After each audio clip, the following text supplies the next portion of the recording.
是拆开的样子，这是门板拆开的样子。它这个门板保时捷做2层，还不错。这边1层防水，第2层是在底部，我们会把它贴支撑垫，这边里面贴1层，第2层呢我们会贴这种吸音棉，这真空吸音棉。第2层做完之后，声音变成这样，哇操，好硬啊，硬邦邦。底盘的部分你看哈，这也是一样哦。还有一个地方，这边这我们有帮它升等，就是防火材质的。后面这是防火材质，也可以隔热，具有隔热的效果。那么吸音的效果又比底盘效果来得更好。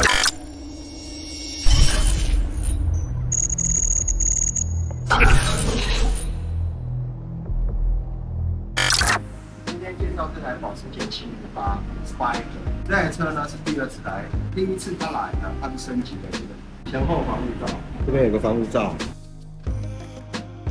也装了这个东西，这个是什么？盲点侦测。如果你看到718有这个东西，就是有盲点。那盲点它2个感知探头在这个位置，所以它第1次是来我们全欧升级前后镭射枪防护罩，以及原厂的盲点侦测和这个Mio的行车记录器。这次他来呢，他买什么？我们来看一下，我们听听看这声音。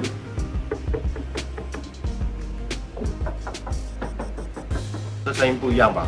声音不一样，它还装718属中置引擎，所以在车子不管你是敞篷或非敞篷，基本上它都会有一个问题，它会有共鸣，车上会有一种低语的共鸣声。那这种共鸣声呢，久了有些车主呢，这是每个人因人而异，有些人呢会这种所谓的共鸣会晕眩。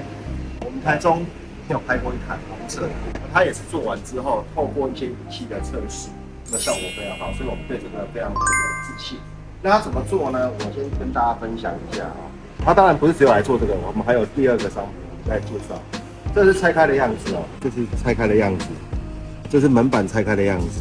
它这个门板保时捷做2层，还不错。这边1层防水，第2层是在底部，我们会把它贴支撑垫，这边里面贴1层，第2层呢我们会贴这种吸音棉。这真空吸音棉，第2层，所以第1层是贴支撑垫，第2层是吸音棉。做完之后，声音变成这样，哇操，好硬啊，硬邦邦，够硬，差很多哈。好，这是对外面的隔音哈。底盘的部分你看哈，这也是一样哦。支撑垫贴完之后，它还有一个后面的 OK， 还会做第2层的吸音棉。那这个材质，门板的材质跟底盘材质用的是不一样的。还有一个地方。这边这我们有帮它升等，就是防火材质的。后面这是防火材质，也可以隔热，具有隔热的效果。那么吸音的效果又比底盘效果来得更好。所以你看，光吸音棉就有3种材料，但我们用的是俄罗斯的材料。这是底盘做完的样子，这个地方防火墙做完的样子。这样做完之后呢，跟你保证它的共鸣声就会大大的降低。我们在这个隔音的部分，我们大概介绍一下。其实原厂的车子是这样，就是说他们为了要降低成本，第2个呢也讲究所谓的轻量化，在于这个隔音的部分没有那么重视。常常有人误认车内对车外的隔音，其实这个我觉得不是很重要，因为如果你买的是一台比较不错的车，其实它的对外的隔音已经有相当不错的隔音的效果。那当然，如果日系车板件比较薄一点，它的隔音当然会差一点，这个是可以升级。那我要讲的就是，这是第1种对车外的隔音，第2种是什么？对车内的隔音。我记得印象1-2个月前，因为我很久没拍影片了，1-2个月前有一台是 Honda Odyssey， 车主是一位韩国人，他开了 Odyssey， 他很喜欢这车，但是他会在车上会有一种共鸣声，他头会晕所以他长期下来就很不舒服。我要讲的是车内共鸣，像这台718也是这个问题，它都已经敞篷了。他在乎对外的隔音吗？他绝对是不在乎的。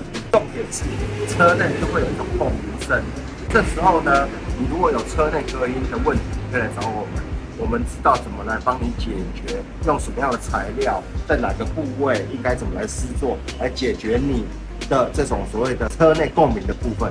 第3个隔音还有一个重点就是说，当你车内会有很多的风切声，风切声很不要误认是玻璃进来的风切声，来看这里。风切声一般都是风是从这边进来，风是从这边进来。进来之后呢，它会透过叶子板，因为这个只是一个装饰的塑料件，透过这里之后啦，看一下，看这保时捷好一点，你看这个地方，它这边有个罩子，有个罩子。一般的车哦，这边没有个罩子，所以它的风呢就会从这边灌进来，传到车子里面了。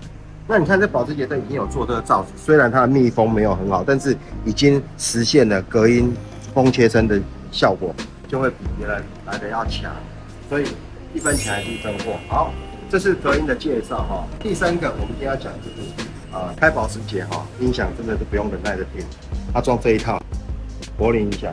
那柏林音响呢，我来跟大家介绍一下。柏林音响装完之后，这里它会有 Blue Monster 的字样出现，它就会有各种音场的选择。但是因为版权的因素哈，所以我没办法开声音了哈，让大家听。但是呢，从它的配置来看哈，它本身呢，音响设定哈，这边可以看一下哈，这边有一个低音的调整、高音的调整、前后音场还有平衡。再来就是多媒体柏林的环绕效果啊，那它这套718的柏林跟台面或者是这种台 Can 还是有一点点差异第一个功率的差异，第二喇叭指数的差异，第三个就是它柏林里面等化器设定的差异。因为它毕竟是2门车啦哈，我们来看一下，总共会有12支喇叭，跟大家介绍一下这边 A 柱高音。然后会有中音，会有一个 mid bass， 这个 mid bass 注意哦，8寸的哦，这8寸是很有力的哦，8寸的，只有2颗，效果非常好。像 BMW 椅子下也只有2支8寸的，那 Benz 在脚踏板里面也是有2支8寸。如果你是有柏林，或者是你有哈曼卡顿，它就是8寸。那中置这个地方，时钟后面还会有1支。好，再来就是后环绕，后环绕这边这边里面也会有2支所以总共几支？总共是11支喇叭。那还有1支装哪里？你看这边算一下，这边总共几支？1、2、3、4、5、6、7、8、9、10、11、12支喇叭。这个高音我特别介绍一下，柏林的高音是很厉害的。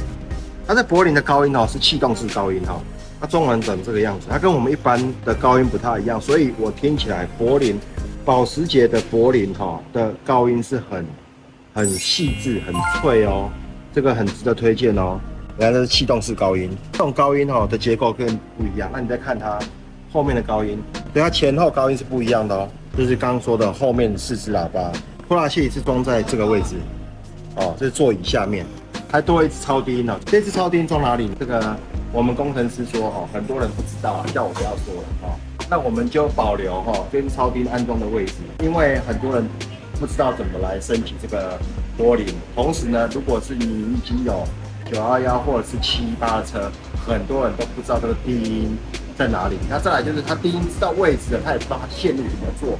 所以装完911的音响，或者是718的音响，或者是所有的保时捷的音响，你装完之后，你就会发现声音跟我们装的是有很大的差异。因为一个完整的音响，它需要把高中低跟超低音的讯号集结到那一台拖拉器，那你少了一段的声音，你出来声音就是不对。那我们用的隔音就是这些东西，所以呢，你如果要升级汽车音响，欢迎来找我们专业的人来帮你做服务，找对人做对事，这件事情是很重要的。谢谢。